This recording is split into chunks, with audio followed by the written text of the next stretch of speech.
Now I love jazz, particularly melodic stuff like Charlie Parker, Joe Pass, George Benson, Django, Wes Montgomery.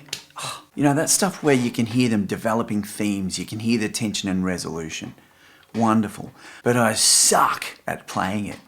There are so many lessons and ideas on how to improvise over modulating chord progressions, but they're usually taught by next level players who probably don't know how it feels to just go blank every second measure. So here's a quick exercise that might surprise you in how simple the basics can be. Rather than offering you a heap of scales, modes, shapes and substitutions that you might include, I want to go the opposite way and show you which couple of notes to exclude. Today we'll be improvising over the Gershwin standard Our Love Is Here to Stay.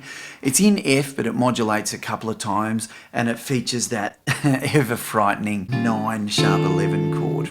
Never know what to do when we come across that one. It's in F, so let's start with the good old F major pentatonic or D minor pentatonic. Whichever way you like to think of it. So let's check it out. The song begins on a G7 or a G9. So we're already away from our parent key of F. But check out our glorious little 5 notes. They fit beautifully. All of those notes fit a G7 chord wonderfully well. None of those notes are going to clash with a G7. It's very clear. Beautiful. That's no problem so far. Okay, next measure is G minor to C7, which is a 2-5 because we're going back to the 1. It's a 2-5-1 in F, our parent key. So it goes without saying that our F major pentatonic will fit that little turnaround. It doesn't matter where you go, they'll fit beautifully.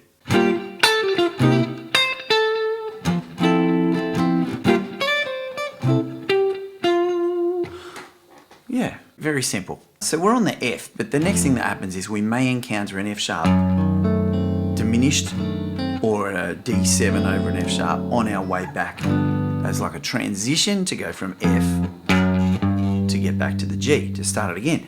So here's the first time we may encounter a note that clashes because that F note might not sound ideal in there. So all we do is avoid that note. The rest of the scale will be fine. So if you think of that's our little progression. Simple. So what's going on there is that in our F sharp diminished, if you take time to analyse the notes, you'll find that we've got a C and an A, which are 2 notes that are actually in the chord. If you think of it as a D7 chord, you've also got the D note. So now we've got 3 out of our 5 notes. The remaining 2 notes are still scale tones that you can use as passing notes between the other 3 that are in the chord. Okay, we're back to the G7.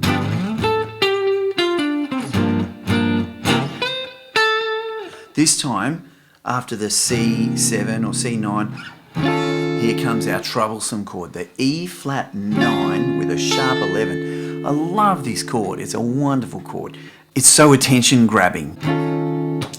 But again, it doesn't need to be that scary because if we analyse the notes that are in the chord, let's start with this F here. Well, we know we've got an F. We're in F major pentatonic. Then we've got a G here, so that's the next note in the scale. Then we've got a A as our sharp 11, so. And we could even say that the C would fit in here. 4 of our 5 notes will fit really well. It's really only the D note this time that we want to avoid. So far we've got a few bars of F major pentatonic and then we just avoid the F note for a half a bar. Then we've got F major pentatonic for a few more bars until we avoid the D note for half a bar. But then the very next chord is a D9, so that D note can come back into the scale. And this time, the only note I would suggest avoiding, we've got an F sharp in D9. So you really, if possible, you avoid your F note there. And the way you do this is you listen. That's the key. You listen to the chords as they pass and you listen to the notes you're playing and you sing, maybe out loud, maybe in your head. What we're doing is creating little melodies. So a G7, G minor, C7, and our E flat 9 sharp 11. I've ended on the A note there, so that's going to fit beautifully. I can hang on that over the D9 as well. The A is in both those chords. That was a nice little line.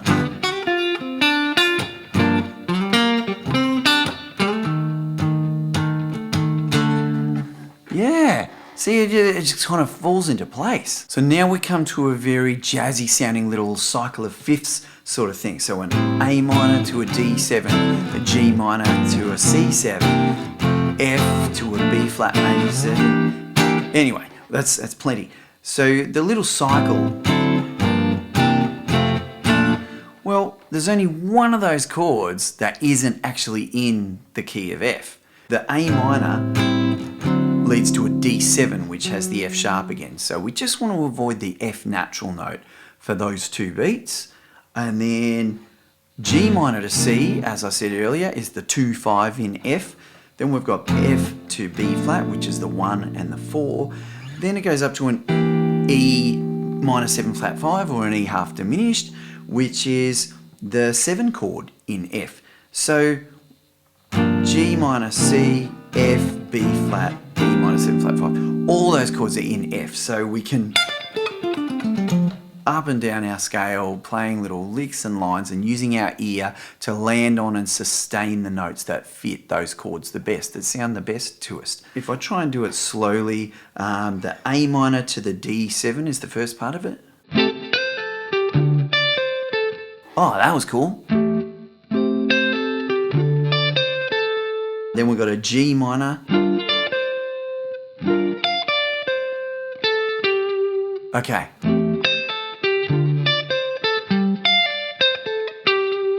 They sound like jazzy little lines, like a little theme emerged there. The da da da da da da da da da da da.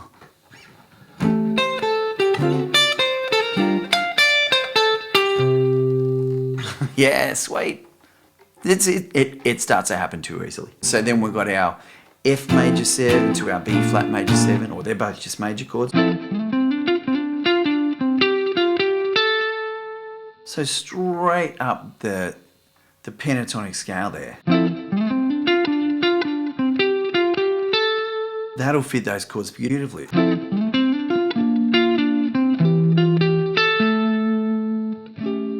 Yeah. Then we've got a whole bar of D minor. Well, then you can just rip a little pentatonic, D minor pentatonic lick, because that's what you're playing over. G7, as established at the very outset, the same scale will fit that. Then G minor to C, a 2-5 to start us off again, to get us back to the F. So in summary, there was only a half a bar here and there on those tricky modulating chords where all I had to do was remain cognizant of one note to avoid. And it doesn't mean you can't play it. It just really just means don't land on it, don't hang on that note. The second repeat features a couple of different chords towards the end of the progression, but I'm sure by now you're getting the idea of what I'm talking about. So now that we know which notes to avoid, the next step is to replace those notes with adjacent notes that better suit those modulations. No. The next thing to do is to keep it simple and heed my jazz tips. Jazz tip number 1, the tone. You've got to be on your neck pickup and you've got to back your tone control off a couple of notches to get a nice, full, rounded. Okay, that's number 1. Number 2, you can dice your pick and play with your thumb like Wes.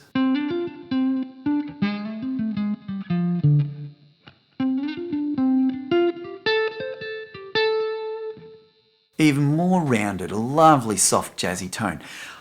Another step, this is an absolute cracker, play it in octaves. So we're still just using this one scale, right? And all we're doing is missing one of the notes here and there. So let's play the scale in octaves with our thumb.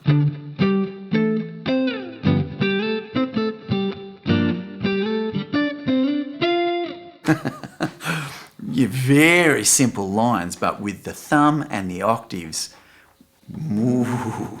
All right, the next one is the half-step approach. Now, a half-step, as you probably know, is 1 fret. So if we're playing one of our lines that might have been the half-step approach to that first note might be here.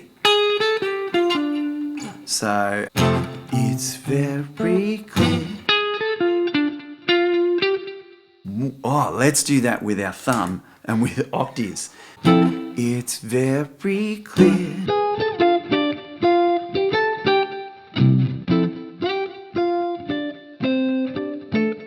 And very closely related to the half-step approach is chromaticism. Chromatics are playing successive notes, not skipping a fret.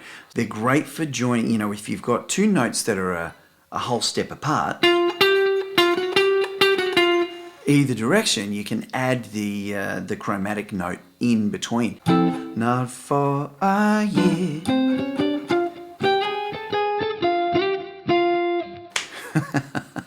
All of a sudden we're sounding very jazzy. We still haven't learned any crazy modes or scales or worried about substitutions or anything else. So just wait until the next lesson when you learn another couple of notes to put into this thing. Oh, and sorry, the final tip is when you're playing octaves with your thumb on your neck pickup, with your tone rolled off a little bit, with chromatics and half-step approaches, you also need to do this face.